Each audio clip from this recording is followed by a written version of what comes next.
កម្មរបស់យើងធ្វើផ្ទាល់ម្នាក់នៅក្នុងថ្ងៃចិត្តស្លាប់កម្មនឹងជាបច្ច័យហើយនេះដល់ថ្ងៃចិត្តស្លាប់ដល់ពេលដេកស្ដោដល់ពេលថ្ងៃចិត្តស្លាប់ដល់ហ្នឹងកម្មនឹងញ៉ាំងវិបាកនេះកម្មនឹងញ៉ាំងវិបាកញ៉ាំងផលនៃកម្មឲ្យទៅកើតដំណើរពេលហ្នឹងហើយធ្វើទុកគ្នាពេលស្លាប់អញ្ចឹងអ្នករៀបស្លាប់ដូចគេថ្លឹងជីងនេះណាថ្លឹងជីងតែនឹងគឺថាជីងយុត្តិធម៌ដូចយើងជីងមកដាក់ធ្វើយុត្តិធម៌ថ្លឹងបន់ថ្លឹងបាបអនាធធ្ងន់ជាងបើសិនជាបន់ច្រើនជាងបន់នឹងរុញវឹងខាងសួរបាបនៅស្ងៀមសិនបើបាបនឹងមានកម្លាំងខ្លាំងជាងបាបរុញវឹងទៅកើតនរកបន់នៅស្ងៀមសិន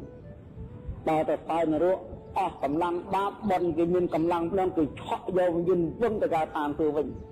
ណាបើយ៉ាងអញ្ចឹងបានកាត់ខ្លះទៅពីនរកប្រែតអសុរកាយដែលខាងខ្លះទៅកាយជាទេវតាហ្មងហើយសត្វពួកខ្លះទៅកាយជាទេវតាសោយផលបន់អស់កម្លាំងបន់បាបដែលនៅដាក់ក្នុងចិត្តដែរវាមានកម្លាំងជាងចុះវឹងខួបមនុស្សទៅនៅនរកបានទេវតាស្លាប់នរកកម្លាំងកម្មទាំងអស់ទៅកើតកន្លែងស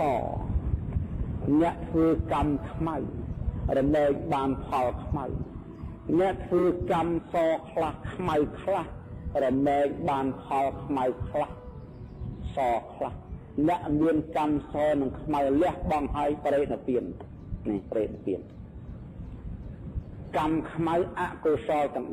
10កម្មសកុសលទាំង10អ្នកដែលសាងនៅអំពើកម្មខ្មៅអកុសលឲ្យចាំខ្មៅស្លាប់ទៅកើតកន្លែងខ្មៅនរកប្រែតអសុរកាយទេរិឆានទៅតែនោះហើយអ្នកធ្វើកម្មសស្លាប់ទៅកើតមនុស្សទេវតាព្រំអ្នកធ្វើកម្មសខ្លះខ្មៅខ្លះដែលកើតជាមនុស្សក្រម្ដងមានម្ដងឈឺម្ដងជាម្ដងចំណេញម្ដងឆាតម្ដងគ្រោះស្លាប់ម្ដងវិញគ្រោះស្លាប់ម្ដងឡើងចុះសខ្មៅហើយយើងអត់ដឹងសត្វទាំងឡាយអត់ដឹងដល់ពេលណាក្រលះលហាមទៅគ្រូសេចទឹកណែបោចិត្តវិញណាឡាប់ជាមិនទទួលស្គាល់អំពើនៃខ្លួនទេទៅទទួលខ្មោចនៅដណ្ដើមឈើទៅទទួលខ្មោចនៅដណ្ដើមជ្រៃនៅដណ្ដើមរាំងភ្នំនៅនឹងដបោដោយសារអំណាចនៃការជឿគ្រូដោយការគូវិស